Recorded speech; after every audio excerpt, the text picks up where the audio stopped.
Salam à tous, Baruch Hashem. On a le souhait de reprendre le Chok HaEmunah Chelek Gimel. On est déjà le 13 Tammuz dans le cycle annuel et on reprend le jardin de la foi. Rotzim Lazar Bitchouva, on veut revenir Bitchouva. Le Rav nous dit un homme qui se rapproche d'Akadosh Baruch Hu, qui commence à se rapprocher d'Hachem, il veut revenir Bitchouva. Peu importe son niveau, peu importe son niveau de religion, il veut revenir aujourd'hui Bitchouva. Ben, il doit apprendre parfaitement ces premiers paliers qu'on a vus, les 7 paliers de la réparation du jugement. Et prier pour les accomplir. Pourquoi? Parce que sans ces principes-là qu'on a vus hier, sans bien les assimiler, eh ben, ta volonté même de revenir Bitchouva, elle peut faire que tu vas t'éloigner, Chaz v'Shalom, d'Akadosh Baruch Hu. Comme on a dit, la raison en réalité, c'est que lorsqu'un homme il veut commencer maintenant, quand un homme il commence maintenant à étudier, c'est quoi la vérité? Il commence à prendre conscience sur quoi il doit réparer ses traits de caractère, il prend conscience de ses mauvais traits de caractère, ses actions, etc. Eh bien, encore une fois, on a dit, si tu n'as pas ces principes-là, quand tu vas te voir, tu vas commencer à te juger et voir beaucoup de manques à l'intérieur de toi-même. En particulier, quand tu vois que tu as un mauvais désir, quand tu as un mauvais caractère, et des fois que tu vois que chez Davka, tu dis, purée, chez moi, il est bien présent, il est bien coriace, ce mauvais désir ou ce mauvais caractère-là. Et donc, comme la personne ne sait pas se juger correctement face à cette prise de conscience-là, d'après les principes, les 7 principes qu'on a vus ensemble de comment se juger correctement, alors elle se désespère de réparer cet aspect de lui-même. Parce que pour lui, il comprend que, encore une fois, d'après sa compréhension à lui, la tchouva, c'est se culpabiliser, c'est s'en vouloir. Et donc, il tombe dans une forme de tristesse. Et il commence à rentrer en lui des pensées sans se rendre compte, c'est très subtil, que je ne pourrais pas changer ce trait de caractère-là. Cette nature-là, elle est foutue un peu. C'est ma nature. Faut que je m'y fasse et que tout le monde, faut qu'il s'y fasse avec. Okay? Et bien évidemment, tout ça, ce sont en réalité des pensées du Yetzer Hara. Tandis que, avec les principes qu'on a vus de réparation de l'auto-jugement, eh ben, une personne, il va savoir que non, ce manque-là que j'ai, spirituel, il provient de la providence d'Hachem précise envers moi, qui est dirigée vers moi précisément. C'est ma mission dans ce Gilgoul, dans cette réincarnation, dans ce passage sur terre. C'est ça que je dois réparer. C'est ça que te dit la Emouna. Ce défaut-là, c'est ça que tu dois réparer, c'est ta mission. Et tout ce que j'ai du mal à progresser spirituellement, c'est pour mon bien pour l'instant, jusqu'à ce que je construise les réceptacles à travers l'étude de la Torah, à travers la prière, à travers mon travail sur moi-même, de recevoir l'aide d'Hachem pour pouvoir me débarrasser de ces traits de caractère et ces mauvais désirs. À ce moment-là, une personne qui regarde les choses de cette manière-là, oui, lui, il va mériter de tout réparer. Par exemple, venez, on va descendre au niveau concret. Le Rav va nous prendre un exemple et on va mettre en action les 7 principes qu'on a vus sur un exemple concret, par exemple la colère. Quelqu'un, il veut réparer la colère. Comment il doit passer les 7 principes du jugement pour se réparer correctement sur la colère? On en verra quelques-uns aujourd'hui, la suite dans les prochains shiurim. Petit temps, on a vu c'était quoi le premier klal qu'on doit apprendre du Tikkun HaMishpat. Qu'est-ce qu'Hachem il veut de moi avec cette colère? À chaque fois qu'une personne va se juger elle-même sur sa colère, ou bien qu'elle voit qu'elle est tombée aujourd'hui, je suis tombé en colère, j'ai éclaté la tête de mes enfants avec ma parole. Chas Shalom. Alors tu dois te poser la question, qu'est-ce qu'Hachem il veut de moi maintenant? Que je sois triste de cette colère? Que je m'en veuille? Que je tombe profondément? Je m'enferme sous la terre, au fond de la terre? Et donc au final, je ne vais rien réussir à réparer?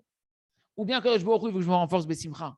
D'être Bessimcha, d'avoir de la foi, d'avoir de l'espoir en Kadosh Baruch Hu de réparer. Et à ce moment-là, je pourrais continuer à avancer et je pourrais continuer déjà à faire juste après cette colère-là d'autres bonnes actions que je peux encore faire. Et en plus, je pourrais après prier pour me débarrasser et travailler correctement cette trait de caractère de la colère. C'est sûr que Kadosh Baruch Hu, il veut que je me renforce Bessimcha et que je fasse tout ce que je peux faire aujourd'hui en bien et pour pouvoir après réparer. Ça, c'est le premier principe du jugement qu'on doit avoir, par exemple ici pour la colère. Et ensuite, on peut passer au deuxième palier de l'auto-jugement. C'est quoi? On a dit, tchouva, c'est reconnaître ses fautes, énoncer ses fautes. Et donc, une personne, elle va être d'après les halachot de la tchouva que le Rambam a énoncé, qu'on a vu plusieurs fois. C'est-à-dire que tu vas reconnaître que tu t'es mis en colère, que tu vas essayer de détailler un petit peu comment s'est passé un peu ta dégringolade dans la colère. Tu racontes à Kadosh Baruch Hu et tu essaies, en racontant à Hachem, d'exprimer, de ressentir un regret et de demander pardon à Kadosh Baruch Hu. Et lorsque tu vas arriver à l'étape d'après de la tchouva, de prendre sur toi, de ne pas recommencer, alors il faut que tu te connaisses, que tu sois sincère avec toi. Si tu sais que tu es quelqu'un qui a vraiment de la colère, que tu n'as pas travaillé là-dessus, tu ne peux pas dire que je ne vais plus jamais me mettre en colère à Hachem. Ce n'est pas vrai. Et Hachem, il sait que ce n'est pas vrai. Il ne te demande pas de faire le mytho à Kadosh Baruch Hu avec lui. Que tu vois bien qu'à chaque fois que tu as une petite épreuve de colère, pouf, tu exploses et tu n'arrives pas à te contrôler. D'accord? Tu oublies tout. Et tu te remets encore en colère. Alors, on va passer au troisième principe de l'auto-jugement qu'on verra demain ensemble. D'accord? Mais ceux qui ont déjà écouté les cours d'hier, vous savez comment ça fonctionne. Simplement, on le reverra pour pouvoir l'intérioriser encore dans cet exemple-là de la colère demain, Be'at Hashem. On a dit le clé là-bas, ça va être que c'est quoi la prise de décision que je vais prendre? De prier sur le sujet, d'étudier sur le sujet, etc. etc. On reprend le jardin des louanges. Le jardin des louanges de Hashem, Sha'ara Betoda. Regarde bien et tu verras que le bien. Hein, c'est une petite déformation de pense bien, tout ira bien. Regarde le bien et tu verras le bien. Le Rav me dit, Bémet, c'est ça la racine de tout le mal. Qu'un homme, il est ingrat. Pourquoi tu n'es pas satisfait de ta vie? Parce que tu es un ingrat. Pourquoi tu es triste? Parce que tu es ingrat. Pourquoi tu te mets en colère? Parce que tu es ingrat. Pourquoi tu pleurniches? Parce que tu es un ingrat encore. Parce que si tu regardais un tout petit peu des bienfaits qu'Hachem y fait avec toi tous les jours, alors tu n'aurais rien à dire à te plaindre dans ta journée ni dans ta vie. Chacun, il doit se poser la question et se clarifier avec lui-même. Écoutez bien, tout le monde doit se poser la question que je vais dire maintenant.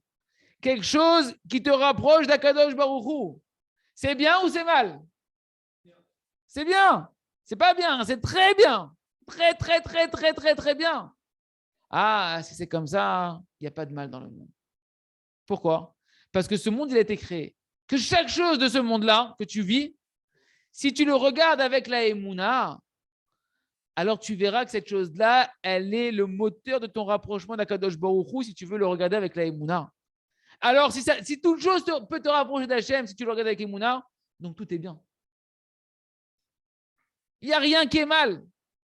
Tout dépend de quelles lunettes tu vas mettre pour voir l'événement de ta vie que tu es en train de vivre. Si tu mets qu'est-ce que tu dois faire, toi? Tu dois prendre les lunettes de l'hérésie, les lunettes de Esav, les lunettes du curé, du Yetzirara, et tu dois les casser. Et tu dois mettre les lunettes du Mashiach, les lunettes de la Emouna, les lunettes de Rabbi Nachman de Breslev, les lunettes de la Emouna. Les autres lunettes, tu les prends, tu les casses. Comme tu dois effacer le nom de Amalek, tu casses ces lunettes-là. Et c'est ce qu'on apprend à faire quand on fait le Chok HaEmouna. C'est ce qu'on apprend à faire quand on fait Idbo des doutes. On remet les lunettes de la Emouna. Les lunettes où tu vois le monde qu'en couleur, comment se rapprocher d'Akadosh Baruch Hu. Un homme, il doit regarder avec ces lunettes-là. Et quand il voit ces lunettes-là, En Rabba Olam, il n'y a plus de mal dans le monde. Pourquoi? Parce que même la chose la pire que tu pourrais penser, si tu sais la regarder avec la Emouna, va te rapprocher d'Hachem. Toi, tu cherches avec tes lunettes, qu'est-ce qu'Hachem me fait comme allusion? Comment Hachem il veut me rapprocher de lui ici? Et c'est ça la délivrance, les amis. C'est ça la Géoula. La Géoula, c'est le date. La Géoula, c'est la conscience d'Hachem. Pourquoi les gens ils souffrent? Pourquoi les gens ils sont miskénis, misérables et ils souffrent? Il y a une seule raison à leur souffrance. Parce qu'il leur manque du date. Il manque de la conscience d'Hachem dans le monde. Si tout le monde avait cette conscience-là, ces lunettes-là, que tout vient d'Akadosh Baruch Hu sous la providence d'Hachem, personne ne ressentirait aucune souffrance, comme c'est marqué d'écouter Moharan dans plusieurs endroits et dans d'autres Farim Gdoshim nombreux. Quand on va commencer à désirer véritablement la Géoula, la vraie délivrance, que Akadosh Baruch Hu, il éclaire nos yeux d'avoir foi en lui parfaitement, c'est ça la délivrance. Alors la Géoula, elle viendra sans souffrance. Quand tu arrêteras de demander je veux la Géoula pour la parnassa, je veux la Géoula pour me marier, je veux la Géoula pour la santé, ça amène les souffrances. La vraie Géoula, c'est de vouloir qu'Hachem, que tout le monde ait foi en Hachem. La délivrance, elle pourra venir sans souffrance, sans détresse, sans guerre, rien qu'avec des sourires, rien qu'avec des chants et des danses. Tout le monde fera des sourires et comme ça, il viendra le Mashiach. Quoi, comme ça va se passer? Quand est-ce que ça va se passer, ça? Lorsque tout le monde voudra qu'une seule chose de la Géoula.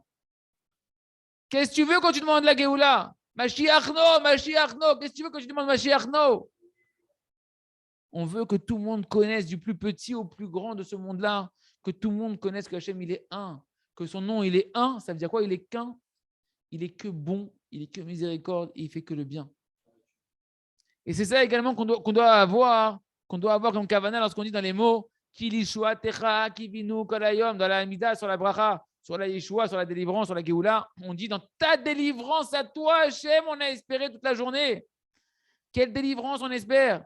Pas ta délivrance à toi, Habibi. La délivrance d'Hachem. D'Hachem Idbarach.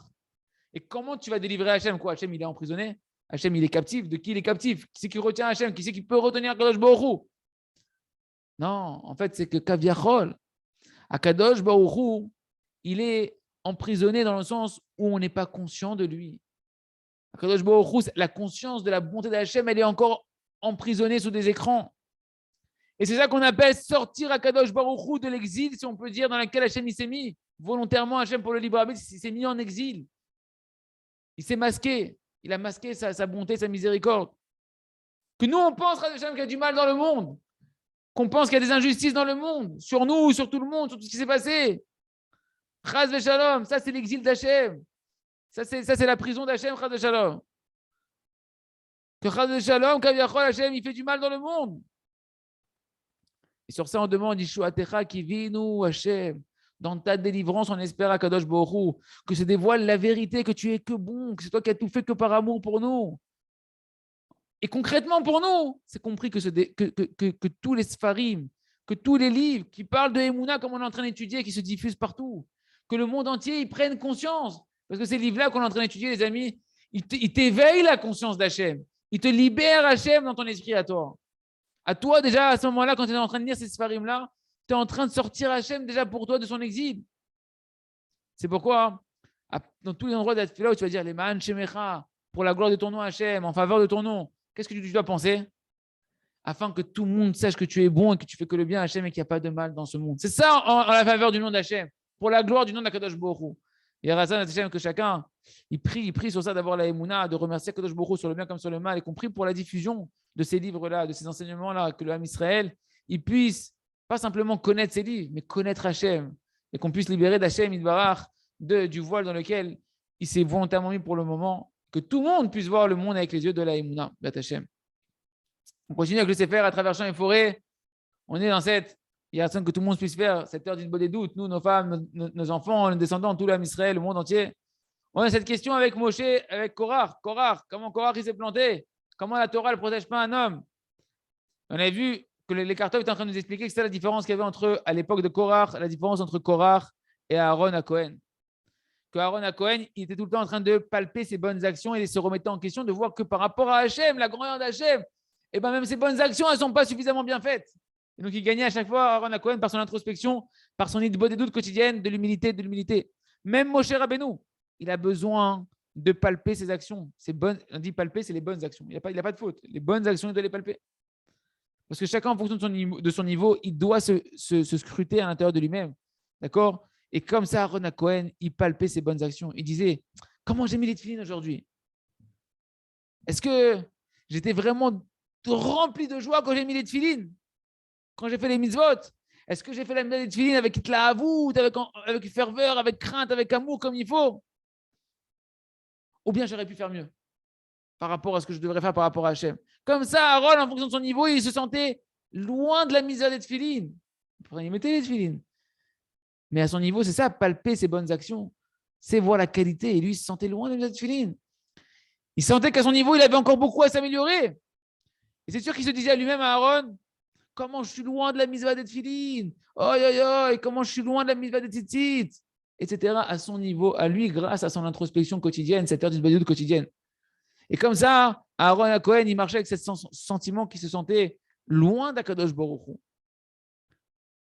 Parce que plus un homme il est tzaddik, même s'il est tzaddik et sodolam, quand il marche, plus il marche avec cette notion de palper ses bonnes actions, et plus il sent sa bassesse. Plus il sent sa petitesse par rapport à la dimension infiniment grande d'Akadosh Baruch Hu, et combien il devrait servir Hachem de manière beaucoup plus grande, beaucoup plus parfaite. Qu'est-ce qui va être avec moi? Quand est-ce que je vais revenir Bitshuva? Où est-ce que je me retrouve spirituellement? Comme ça, ils pensent tzadikim quand ils sont en train de faire leur cheshbon hanefesh, comme des histoires sur le Chafetz Chaim. Quand on entendait comment ils faisaient son cheshbon hanefesh. Parce que la Torah, elle est infinie, la grandeur d'Hachem, elle est infinie. C'est pourquoi, même Moshe Rabbeinu, il faisait ce travail-là. Et il se sentait le plus petit du monde entier. Le plus bas du monde entier. Comme c'est marqué à propos de Vaïkra, hein, dans la paracha de Vaïkra, que là-bas c'est marqué le Aleph de Vaïkra, il est écrit en tout petit, Rikiki. Pourquoi? Ken, que Moshe Rabbeinu, il voulait marquer à la place de Vaïkra, Vaïkar. Vaïkar, c'est un lachon de hasard, que Hachem il l'appelle de manière hasardeuse, de temps comme ça, Pitom, etc. Comme c'est marqué pour Bilam. Moshe, il se prenait pour Bilam. C'est pas une blague. C'est marqué que Moshe, son sentiment à lui, c'est ok, Hachem, il m'appelle. Ah, alors quoi, je suis le prophète. Ouais, je suis le prophète comme Bilam, quoi. Je suis pas mieux que Bilam. Je ne peux pas écrire Vaïkra avec un Aleph. Je suis comme Bilam. Pas de différence entre lui et moi. Ken. Parce qu'il se sentait, mamache, encore pire que Bilam. Mais c'est pas vrai. Mais c'est-à-dire que lui, le travail qu'il faisait l'amenait à un niveau que si Hachem il se dévoile à moi, c'est pas parce que je suis Moshe Rabbeinu, l'élu du peuple d'Israël. Non. Il m'appelle Hachem Vaïkar de manière hasardeuse, comme Bilam, que c'est un Hachem Ishmor, et Hachem il lui parle. Pareil, il me parle Hachem. C'est pourquoi Aaron dit les Kartov. Aaron, il avait ce sentiment de l'humilité, de l'esprit humble. Et lorsque Moshe Rabbeinu il est venu le loindre, lui faire l'huile d'onction pour le rendre Kohen Gadol avec le Shemen HaMishra, et il était apeuré, Aaron à Kohen. Il a dit à Moshe, qu'est-ce que tu fais? Qu'est-ce que tu fais? Tu veux me moindre avec cette huile d'onction pour le Kohen? C'est assourd. Tu sais que si jamais que tu oins une mauvaise personne, c'est un interdit de karet, c'est un interdit de retranchement. Sur quelqu'un qui n'est pas digne d'être Kohen Gadol. Et moi, je ne suis pas digne d'être Kohen Gadol. Comme ça, il pensait à Aaron à Kohen. Comment on est tout le contraire? On nous vient, mets-moi à cette place-là. Oui, j'ai fait des efforts, donc je mérite. Putain, mais le vive. Je ne suis pas digne. Moshe lui a dit, si, tu es digne. Hachem, il a ordonné. C'est pas moi, c'est pas toi, c'est Hachem. Hachem, il a dit. Il y a un tzivouille, un commandement clair, explicite. Tu n'as pas à avoir peur, c'est Hachem qui veut que tu sois Kohen Gadol. Par contre, Korach, c'est tout le contraire. Korach, lui, il ne faisait pas cette introspection. Ok, il n'avait pas des fautes, les Maaseh, mais il avait ce travail de les mashmesh. Il n'est pas je pêche le Maaseh, il n'avait pas à le faire de chercher les fautes. C'est-à-dire, c'est tzadikim. Mais de palper tes bonnes actions, comment tu les fais, et gagner en humilité avec ça, il ne le faisait pas. Il n'avait pas le cheshbon nefesh. Il n'avait pas l'heure d'idbo des doutes, Korach. Et donc, qu'est-ce qu'il se prenait? Je suis un tzaddik. J'ai fait aucune faute.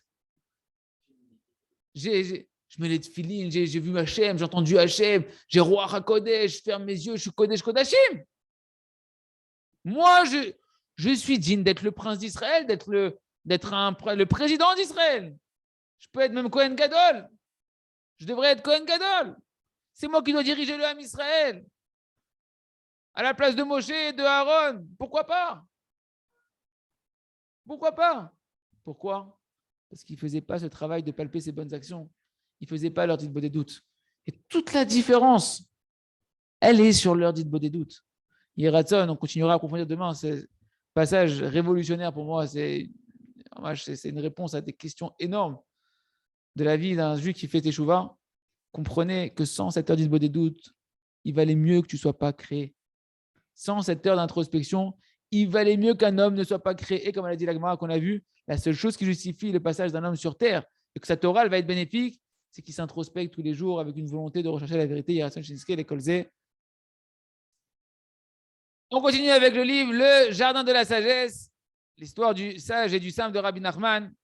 Et donc maintenant, les amis, rappelez-vous qu'on a vu que les tzadikim, comme le Chafetz Chaim, ils nous ont dit de ne pas étudier les livres de philosophie. Ken. Et que Elisha ben Avouya, Acher, un Tana, le maître de Rabbi Meir, il étudiait les livres de philosophie et il est tombé, alors que c'était un Tana, il est tombé aussi bas. Un Tana, il est tombé aussi bas. Alors nous, on doit faire un Kalva Chomer, on doit faire un cas d'a fortiori, un raisonnement par d'a fortiori. Si déjà un Tana du temps de la Mishnah, Kadosh qui était saint, qui a étudié la Torah avec les plus grands des Tanaïm, qui était le maître de Rabbi Meir Baalanes, il est tombé jusqu'à renier complètement à Kadosh Baruch Hu parce qu'il lisait des livres de culture étrangère. Moi, que Bekoshi, j'arrive à ouvrir un livre, à comprendre ce qu'il y a marqué là-bas, combien je dois faire attention, redoubler de mise en garde, de ne pas écouter des paroles d'hérésie. Les amis, la radio, les informations, c'est de l'hérésie. Il ne parle pas d'Hachem là-bas. la télévision, les trucs, les journaux. C'est de l'hérésie.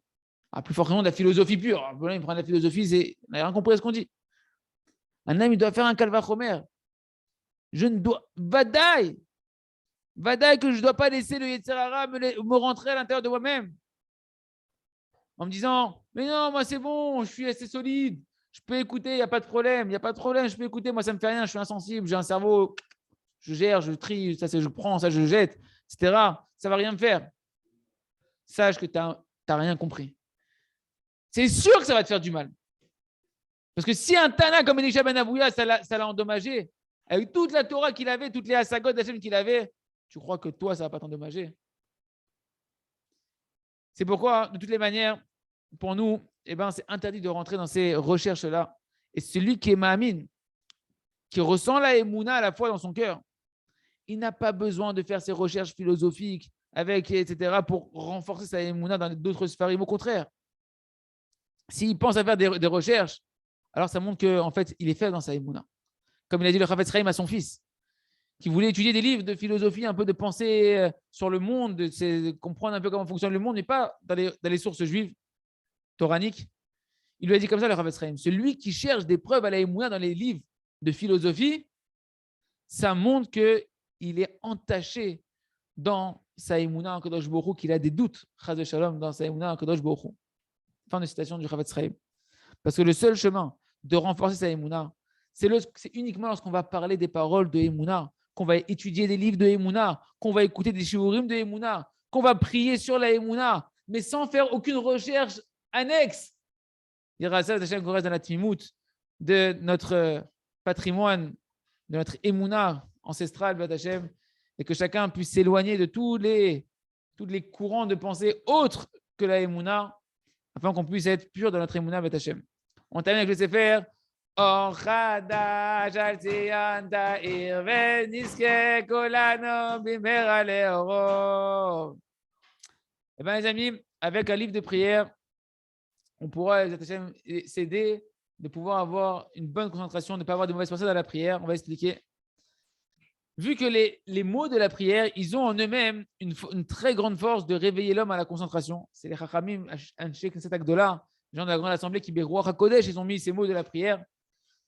C'est bien de regarder dans le Sidour, de lire dans les lettres du Sidour lorsqu'on dit la prière. Pourquoi? Parce que lorsqu'un homme il voit le mot avec ses yeux, bien sûr, on parle de quelqu'un qui comprend ce qui veut dire le mot, et qui pense dans son cerveau, qu'est-ce que le mot il veut dire? Alors ça lui renforce la concentration et ça lui permet de diriger correctement son esprit. Comme il dit le Harizal, comme c'est marqué à propos du Harizal, il était rigoureux de prier constamment dans les lettres du Sidour, du livre de prière. Alors, à plus forte raison que nous, des petits hommes comme nous, qu'on doit avoir l'humilité de prendre les lettres de la prière et de s'inspirer à travers les mots tels qu'ils sont marqués. Et même un homme qui veut parler maintenant avec les yeux fermés, il veut parler à Hachem, il veut prier. On parle de la Hamida où il y a un texte. Avec les yeux fermés, c'est bien, s'il veut faire ça, qu'il s'efforce de s'habituer à voir les mots dans sa tête. Bon, c'est très difficile, extrêmement difficile. Mais c'est comme ça qu'il dit le Nefesh HaChaim. Ça demande un gros exercice. Le Nefesh HaChaim, Rabbi Chaim Volojin, l'élève du Gaon de Vilna, il dit donc dans son Sefer, il me dit là-bas sur le chapitre sur la prière, il dit l'essentiel l'essentiel dans le travail de la prière, c'est qu'au moment où un homme il va sortir les mots de la prière de sa bouche, qu'il dessine dans sa pensée le mot avec les lettres telles qu'il s'écrit le mot, et grâce à ça, ça va lui permettre d'augmenter de la force de la Gdusha, et donc dans sa pensée, et les mots qu'il va prononcer vont porter leurs fruits. Et ça va augmenter de la Gdusha, etc. Il nous dit c'est une grande ségoula, c'est une grande astuce, d'accord, qui est mise à l'épreuve et qui fonctionne bien pour ceux qui ont l'habitude de faire ça, de pouvoir retirer de toutes les mauvaises pensées, toutes les pensées de vanité, etc. Et d'avoir une kavana qui va être pure, une pensée qui va être pure dans les paroles de la prière. Et tout celui qui va s'habituer à faire ça, il dit le Nefesh HaChaim, de s'habituer à dessiner dans sa tête les lettres de la prière, ça va lui rajouter de la pureté dans sa pensée au moment de sa prière et sa kavana, elle sera encore plus aiguisée et fait. Donc de là, qu'est-ce qu'on voit? On voit que du fait que la tfila, avec concentration, elle dépend de comment un homme, il va, vu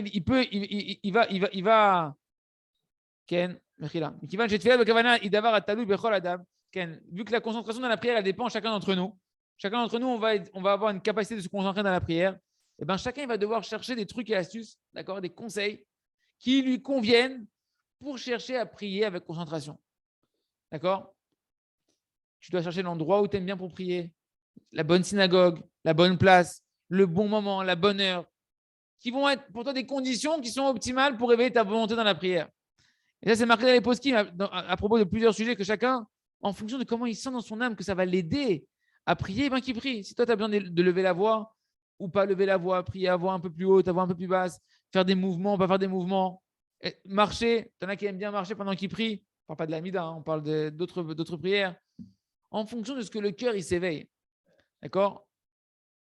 Et donc ça, on va terminer nos propos encore avec des paroles du Nefesh HaChaim. C'est vrai, quand tu fais des Imra, il y en a qui aiment bien marcher, etc., tourner. Et le Nefesh HaChaim, on termine sur un conseil du Nefesh HaChaim qui nous dit, bien que Chachamim nous ont dit dans Masechet Eruvin, page 65, je peux acquitter le monde entier du din de la tfila, Shenemar Shuchaj Delo Meyain. Qu'elle a dit, Chana, je suis ivre, mais pas de vin. Alors il nous dit, qu'est-ce que dans notre génération à nous, qu'est-ce qu'on va dire nous dans notre génération à nous, ou que chacun d'entre nous, il est comme quelqu'un qui est couché, qui se trouve au cœur de la mer, qui est rempli de tourments de sa parnassa, mais Koshi, il arrive à avoir un esprit qui se calme, et qu'il n'y a personne qui au final prête attention quand il fait la Hamida, à mettre son cœur dans les mots de la prière. Hein, chacun d'entre nous, les amis, comment on est quand on approche la Hamida? Mais Koshi, tu es en train de penser à ta parnassa, tu es en train de penser à ce que ta femme t'a dit, ce que tu dois faire. Ah, tu n'es pas là, c'est qu'une Nefesh HaChaim. On n'est pas là. Alors, Ken, on est très loin de se préparer à la rencontre avec le Créateur, Yitbarach Shemo. Tu es en train de te connecter avec Hachem, tu es en rendez-vous avec Hachem. Il dit, c'est comme ça. Quand chacun d'entre nous, en fonction de notre prise de conscience, on se doit de trouver des conseils. Des conseils. Comment trouver des astuces pour pouvoir faire cette guerre de la mitzvah de prier comme il faut avec Kadosh Baruch Hu. Comment il me faut des conseils pour sortir des pensées qui viennent me perturber ma Hamida.